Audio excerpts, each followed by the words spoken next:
با درود به همه عزیزان. قطعه شعر رو خدمتتون تقدیم میکنم، امیدوارم که بپسندید. عمری است که ما زنده ولی زنده بگوری، از بدو تولد همه از اهل قبوری.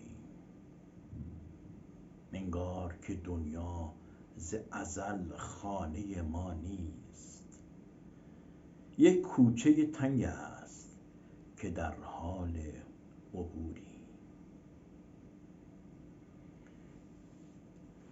یک عده که راضی به رضای خودمانیم، یک عده که راضی به رضای خودمانیم، یک عده دیگر دیو صفت در پی حوری. یک جمع به دنبال رسیدن به حقیقت، یک جمع به دنبال رسیدن به حقیقت، نزدیک به آنیم و خود آنیم و چه دوری.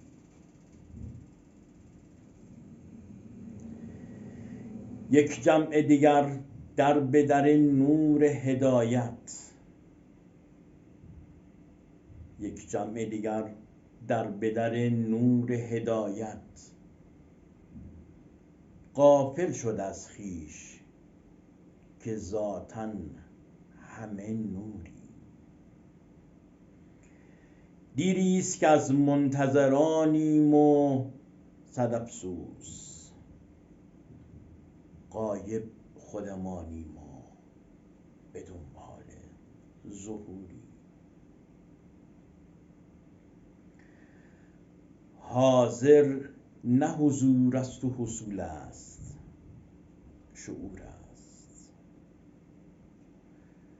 با چشم نبین دل بگشا، ما همه کوری. آزادترین مردم در بند جهانیم، آزادترین مردم در بند جهانیم. از دور عقابیم و به زنجیر چو موری. زندانی باور شده ایم از سر ایمان، زندانی باور شده ایم از سر ایمان. بیچاره ترین نوع ز انسان غیوری.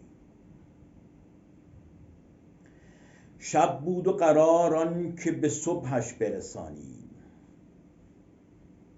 شب بود و قرار آن که به صبحش برسانیم.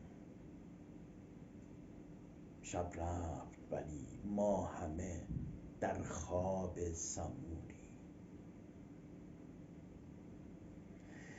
من در عجبم زین همه اعجاز که هرگز، من در عجبم زین همه اعجاز که هرگز ایوب ندیدیم و چو ایوب صبوری. بدرود.